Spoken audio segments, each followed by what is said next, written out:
Hey there everybody, Johnny T here, and today we're going to look at a Seiko watch.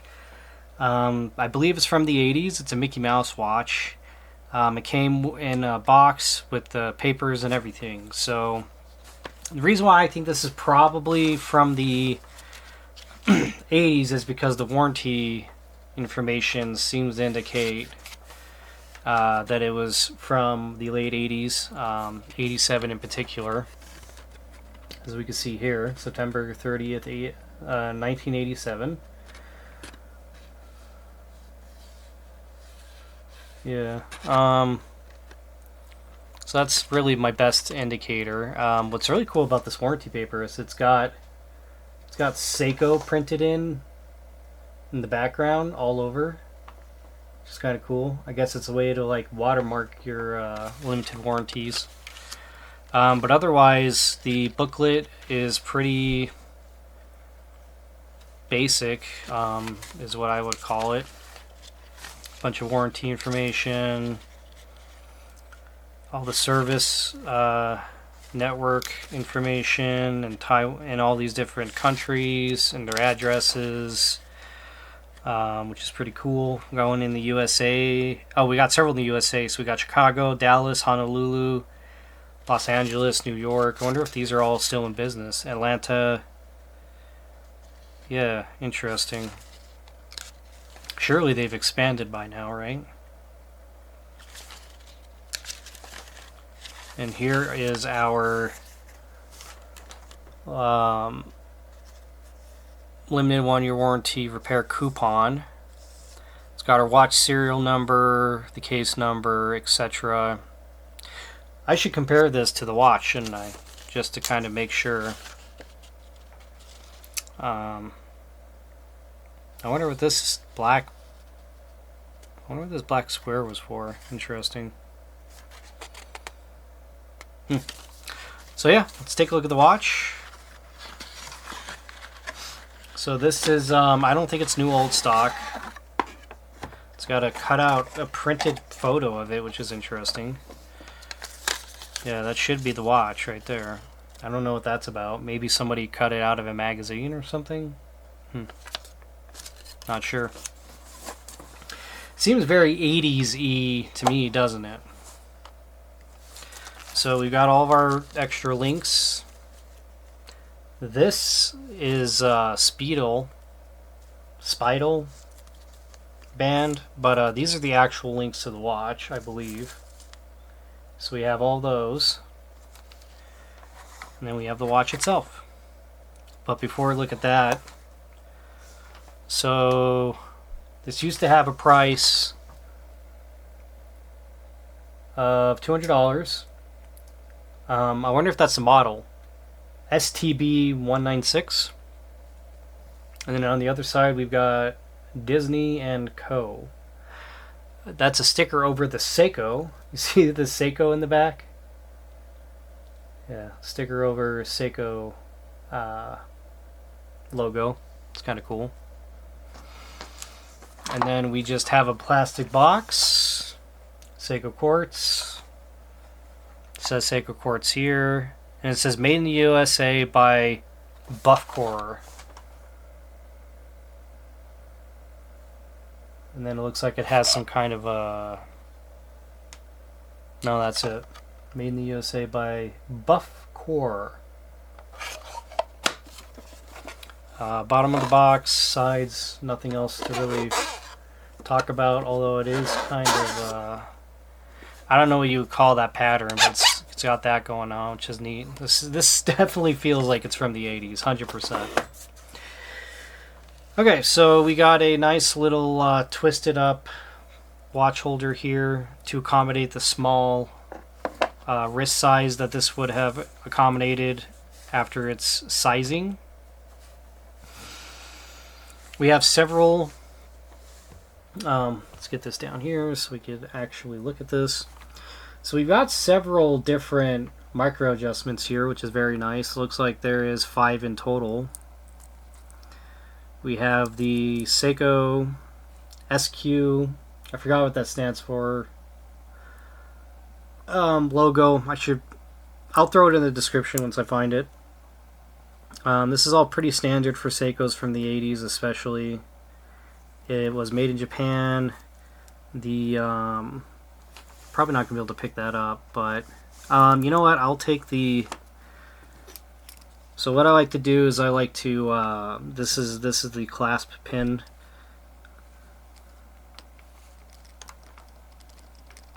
Oh, that's a really tight fit. Interesting. Huh, that's not going to work. What do I use? What is my alternative there? 1 second.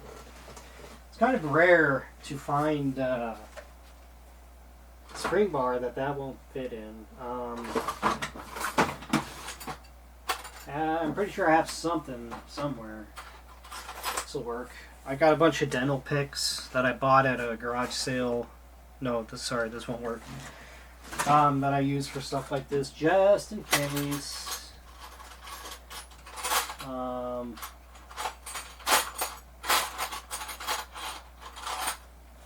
This will work, I think. So this is just kind of like a needle. It's got a flat edge to it. Whoa, camera, come on, do your job. So, should work.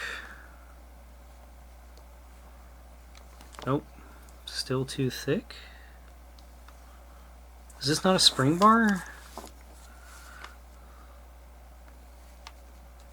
I don't think this is a spring bar. Huh. Okay, let's try the other side. Surely this is, yeah, so that's a spring bar. Interesting. Okay, so I like to put my finger down and then move it to the side so that the spring bar doesn't fly.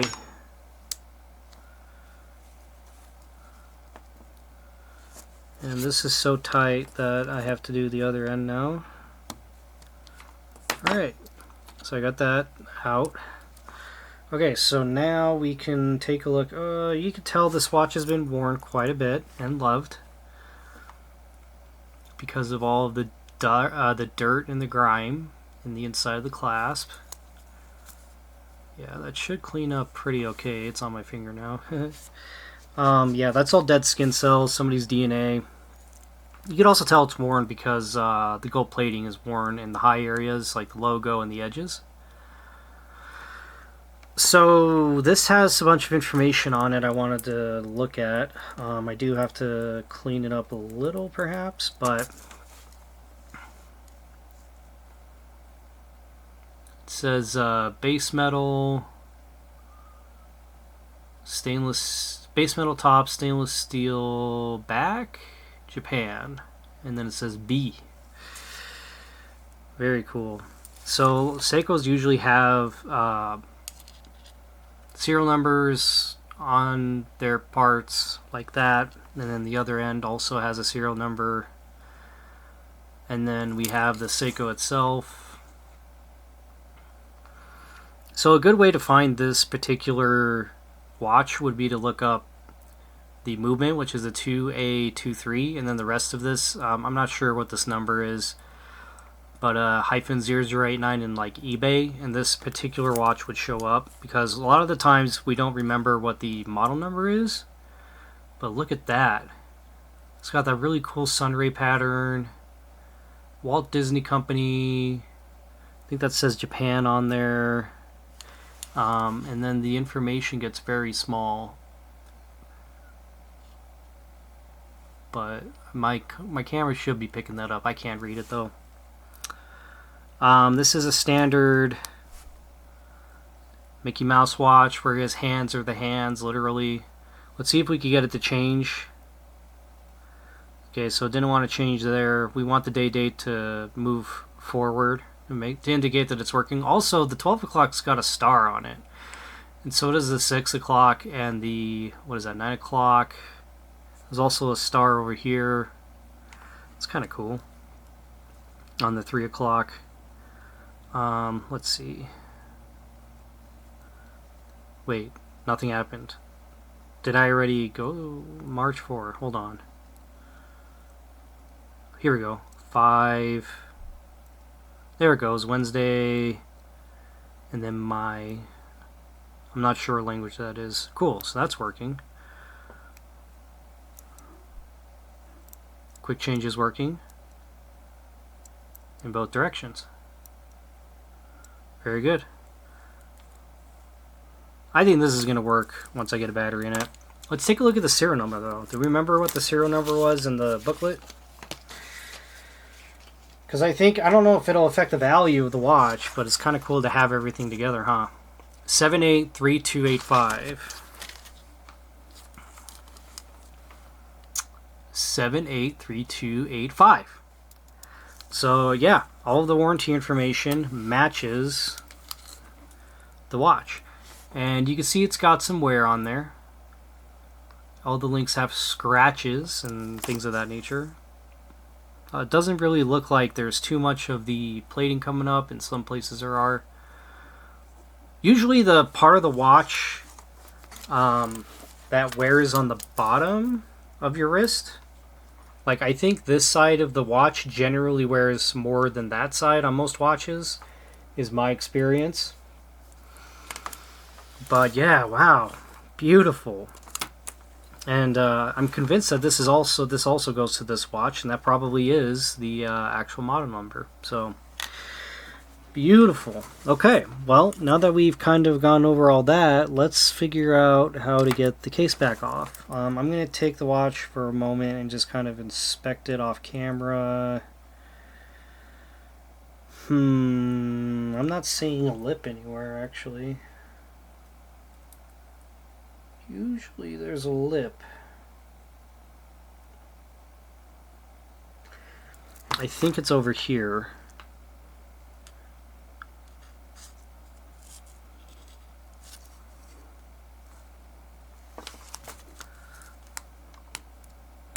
I don't know, actually. I'm going to clean it up with an alcohol wipe,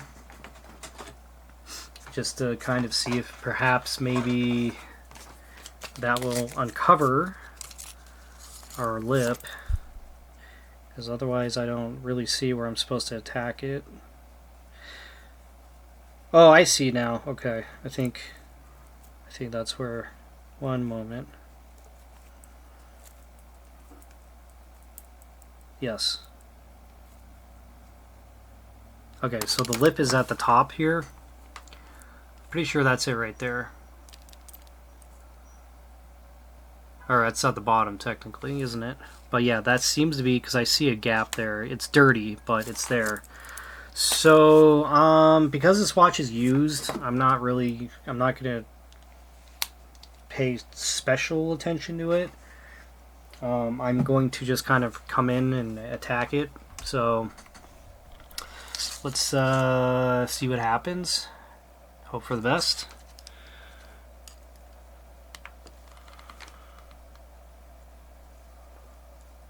Yes. Alright, that worked.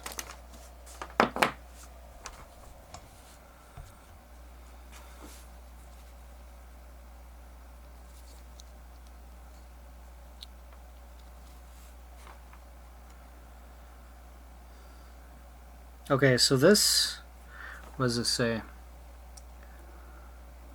Water resistant, which means like probably, what, 30 meters maybe? Stainless steel back.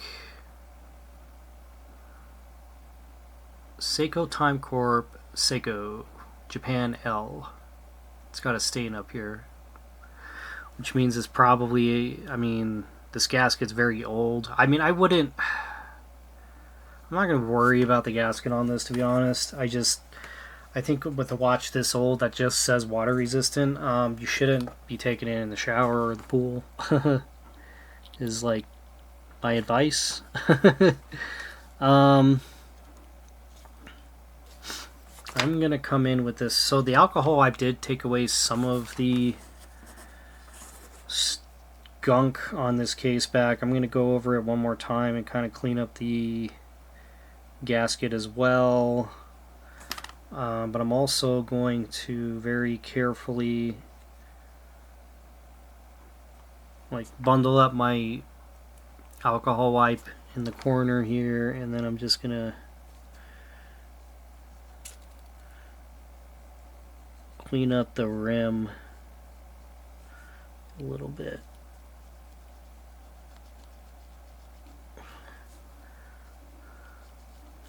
I don't want to get inside the movement because then I'm introducing moisture into the movement. I'm gonna do this off camera for a second. Sorry, but yeah, you don't want to get the any moisture actually over the lip inside of the movement, because then you have to wait for that to dry, and that can take a second. So what's going on here? I thought it was dirt, but it's not. That's the plating eroding. So it's probably like nickel plated or something, but that's all plating eroding around that. It's not dirt, so it's not going to come up. Okay, let's take a look at the battery and see what size that is. Probably 319. No. Okay, so it's a 364 super common battery for Japanese movements, I believe. So let's find a 364.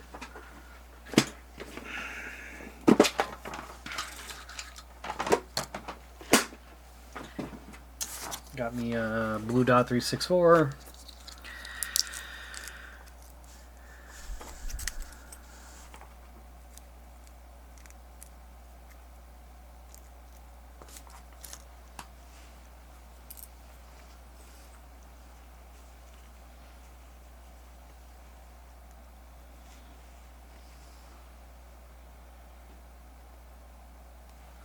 Sorry. Just give me one moment. There's some white stuff on the battery. So these cheaper batteries have a chemical reaction with the packaging, and what happens is the packaging, like you could actually see my camera focus. You see that white dot there? That is getting stuck to the back of the battery for some reason. So I just gotta clean that off.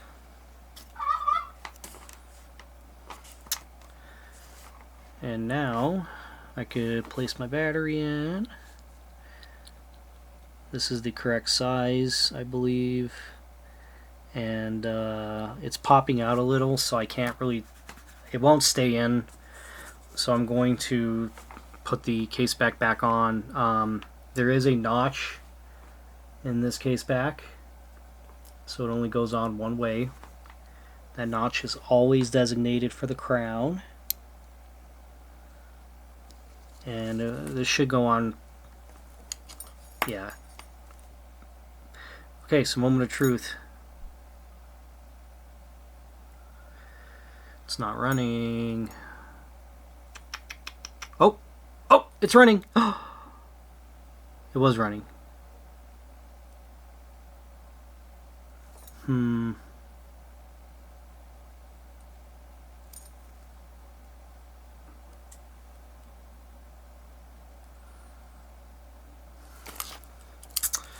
Probably have to hit it with the demagnetizer, but I just realized that I didn't really go over the movement, did I? So let's get the case back off so I could talk about this movement a little, because we didn't really do that. Okay, so what we have here says Seiko Time Corp Japan 2a23-0089 2 jewel unadjusted.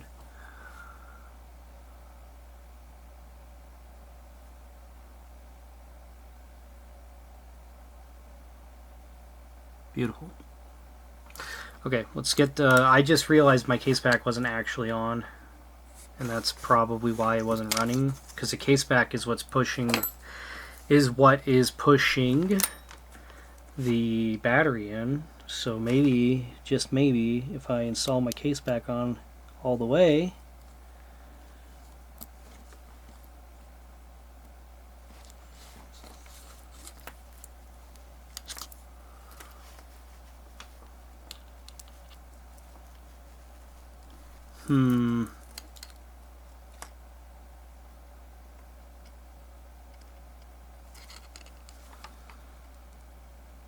yeah. I need my case back press tool for this, I think.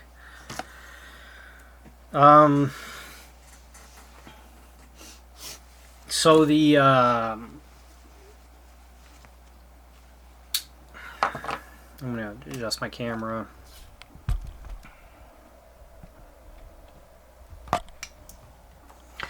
What's happening is the case back's not going on because of the gasket. And the case back being pressed on entirely is what's causing that battery to get pushed into the contacts and actually run. So what we're going to do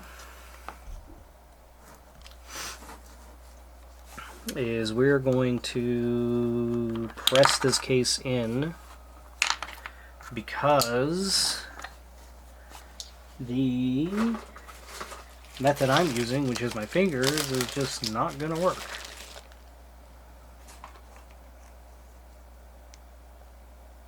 So we're doing 18 millimeter for the case back, and then probably,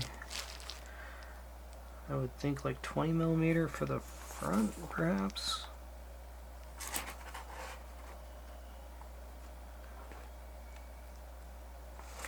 You know what? The 22 millimeter is fine. It's not actually hitting the bezel, because the bezel's actually smaller than the case back. But it is hitting the case, the actual lugs. And I think that's as good as it's going to get. So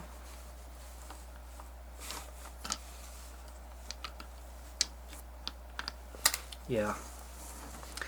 Okay. So now I try to guide it to the best of my abilities.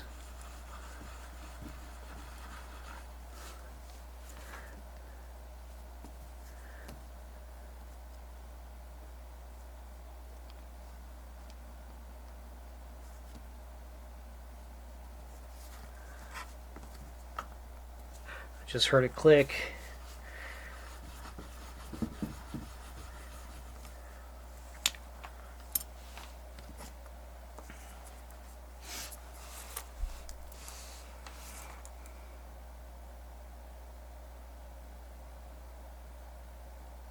It's ticking.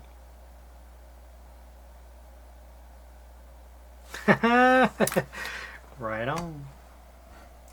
I do believe we have a running watch. And it is a beautiful Mickey Mouse Seiko. Beautiful. These watches are highly collectible. What is a watch like this worth? Not sure. I actually don't know. Maybe $100 perhaps? This one in particular, perhaps? It depends. Like, some of these are very, very, very collectible and worth, I think I've seen them worth upwards of $1,000 before. Oh, let's get dimensions and then I'll put it back together. But yeah, there you go. Beautiful, beautiful. Some of these can still be rather inaccurate. So also the case, or the bezel, or the crystal, gee, I can't talk. It's got a scratch on there, but aside from that, it's actually in beautiful condition. And I just scraped it with my fingernail. Yeah, that crystal's got that one scratch on it. This is in very good condition. Okay, let's get dimensions.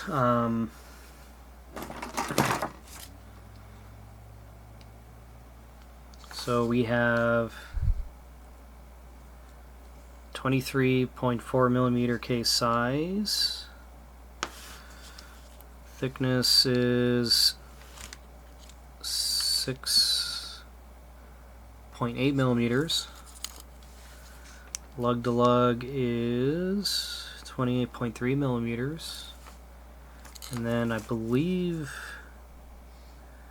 lug width is 12 millimeters.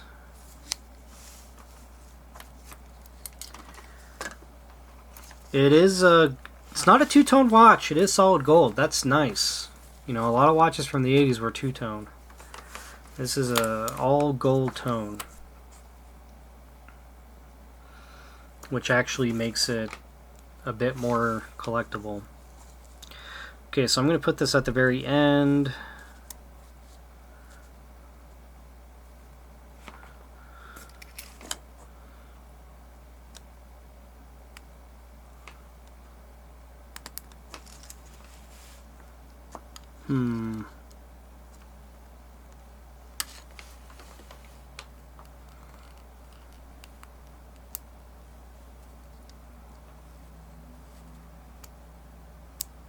There we go. Beautiful. Beautiful. Beautiful, beautiful, beautiful.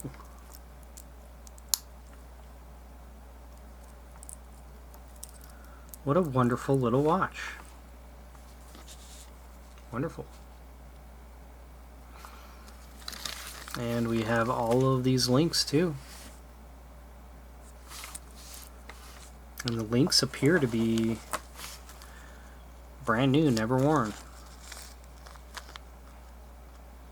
Which means that somebody had this sized and wore it, and it's only had one owner.